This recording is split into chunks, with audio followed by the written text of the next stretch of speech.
Last week, a 71-year-old man named Robert went to bed feeling perfectly fine. He kissed his wife goodnight, set his alarm, and drifted off to sleep. But the next morning, he didn't wake up.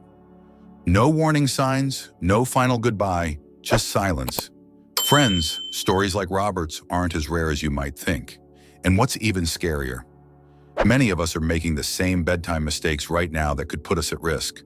Today, I want to talk about 4 nighttime habits that seem harmless, but could quietly endanger your health after 70. These aren't just theories, they're patterns doctors see time and again. And the good news?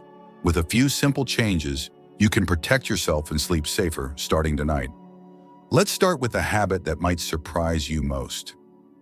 Eating heavy meals too close to bedtime. Now, I know what you're thinking, but I've always had a late dinner. So did Robert. But here's the problem. After 70, your body doesn't digest food the way it used to. That steak or pasta dish you love, it might sit in your stomach for hours churning acid, spiking your blood sugar, and forcing your heart to work overtime while you sleep. Take my neighbor Margaret. She used to eat a big bowl of chili right before bed. Comfort food, she'd say. But then she started waking up gasping for air, her chest burning. Turns out acid reflux was creeping into her lungs. A silent danger her doctor linked to late-night eating. Here's the fix. Finish dinner 3 to 4 hours before bed. If you're hungry later, try a handful of almonds or a sliced apple. Your heart and your esophagus will thank you. Drinking too much liquid before bed. Now, staying hydrated is crucial, but timing matters. My dad used to chug a tall glass of water every night to flush his system. Sounds healthy, right? Until he started waking up 4 to 5 times a night, stumbling to the bathroom in the dark. One night he slipped and fractured his wrist. Here's the truth. As we age, our bladders can't hold as much, and our balance isn't as steady. Those midnight trips aren't just annoying, they're dangerous. Plus, disrupted sleep weakens your immune system and muddles your mind. So what's the solution? Shift your sips to daytime. Have your last big drink 2 hours before bed. If you're thirsty, tiny sips, not gulps. And skip that evening tea. Caffeine hides in places you'd never expect. Now you might be thinking, but I've done these things for years. I get it. Change is hard. But here's what I tell my own mom. Small tweaks can add years to your life. Start with one habit this week. Maybe move dinner earlier, or swap that bedtime water for a single ice cube to suck on. And if you're sitting there nodding, thinking, yep, I do both of these, don't worry, you're not alone. In fact, I'd love to hear from you. Drop a comment below if any of this rings a bell. But we're just getting started. In our next chat, we'll tackle 2 more bedtime risks, including the surprising truth about your sleeping position and why your cozy, warm room might be a silent danger. Until then, here's to safer nights and brighter mornings. You know, after we talked last time, I got a message from a viewer named Helen. She said, I stopped eating late and cut back on fluids, but I'm still waking up exhausted. What am I missing? Turns out Helen was making 2 more common mistakes, ones you might not even realize are putting your health at risk. Let's dive into them, starting with a habit that feels so comforting but hides a real danger: sleeping in a room that's too warm. My Uncle Joe loved his electric blanket. He'd crank it up high every winter, wrapping himself like a burrito. But last year he started waking up drenched in sweat, his heart racing. His doctor warned him, "You're overheating your body and your heart can't handle the strain." Here's the thing. After 70, your body struggles to regulate temperature. That toasty room or heavy blanket, it's not just making you sweat, it's forcing your heart to work overtime, thickening your blood, and raising your risk of clots. Studies show seniors who sleep in rooms warmer than 67 degrees Fahrenheit are twice as likely to wake up dehydrated, even if they don't feel thirsty. The fix? Cool it down. Aim for 60 to 67 degrees Fahrenheit. It sounds chilly, but trust me, your body sleeps deeper when it's cool. Swap thick comforters for breathable layers like cotton or bamboo. If your joints ache, try a heated mattress pad set to low.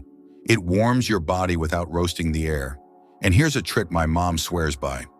Point a small fan at your feet. It keeps air moving without blowing directly on your face. Small changes, big protection, sleeping in the wrong position. Now this one surprised me. My friend Edna slept on her back for 40 years, until her doctor told her it was quietly starving her brain of oxygen.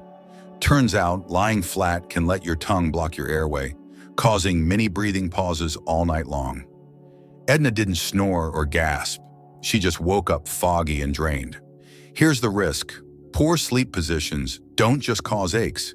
They strain your heart, reduce circulation, and can even trigger irregular heartbeats. And if you're a side sleeper, left side beats right. Sleeping on your left improves blood flow, eases digestion, and keeps your airway open. But if you're like me and toss all night, try this. Hug a body pillow. It stops you from rolling onto your back and keeps your spine aligned. For those with hip pain, slide a pillow between your knees. It takes pressure off your joints and helps you stay comfortably on your side. And if you must sleep on your back, elevate your head with a wedge pillow.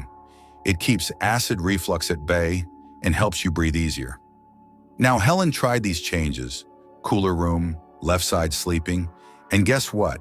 She told me, I haven't slept this well since my 50s. But here's the key, progress, not perfection.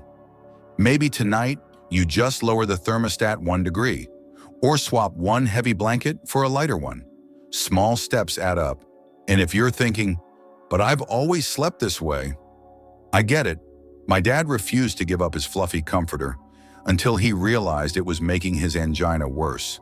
Now, he layers thin quilts and sleeps like a baby. So tell me in the comments, have you noticed your sleep position affecting your health? Or maybe you found a trick to stay cool at night. Share your story. You might help someone else sleep safer tonight. In our final chat, we'll tie all these habits together and talk about how to build a bedtime routine that works for your golden years. Until then, stay cool, stay comfy, and remember, every small change is a step toward mornings where you wake up feeling truly refreshed. Let me tell you about my friend Clara. At 72, she followed every piece of advice we've talked about. Moved dinner earlier, sipped water mindfully, cooled her room, and switched to sleeping on her left side. And you know what she told me last week? I feel like I've added hours to my day because I'm finally sleeping through the night. Friends, that's the power of small changes. Today, let's bring it all together because protecting your health isn't about perfection, it's about progress. Let's talk about how to turn these 4 habits into a routine that works for you. Building your safe sleep sanctuary. Think of your bedtime routine like a recipe. You wouldn't toss random ingredients into a pot and hope for a gourmet meal, right? Same with sleep. Start by setting a kitchen-closed time, 3 to 4 hours before bed. If you're craving a snack, try a spoonful of almond butter or a banana. It's gentle on your stomach and keeps blood sugar steady. Next, hydrate smart. Finish your big glass of water by 7 p.m. And if you're thirsty later, try this trick my grandma loved. Suck on an ice cube. It keeps your mouth moist without flooding your bladder. Then adjust that thermostat. Even 1 degree cooler can help your heart work less and sleep deeper. And finally, practice your position. If left side sleeping feels awkward at first, prop a pillow behind your back to train your body. Within a week, it'll feel natural. Now, I know change can feel overwhelming. Maybe you're thinking, how do I remember all this? Start small.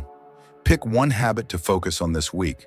Maybe it's moving dinner earlier or swapping that heavy blanket for a lighter one. Write it down.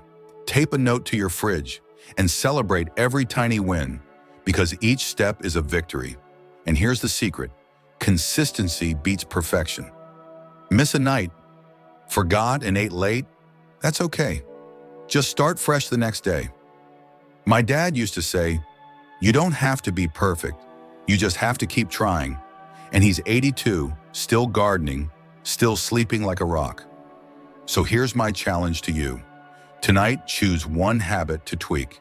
Maybe it's turning down the thermostat or sliding a pillow between your knees. Then come back here and tell me how it went. Your story could inspire someone else to take that first step. If this series helped you, hit like and share it with a friend. And don't forget to subscribe.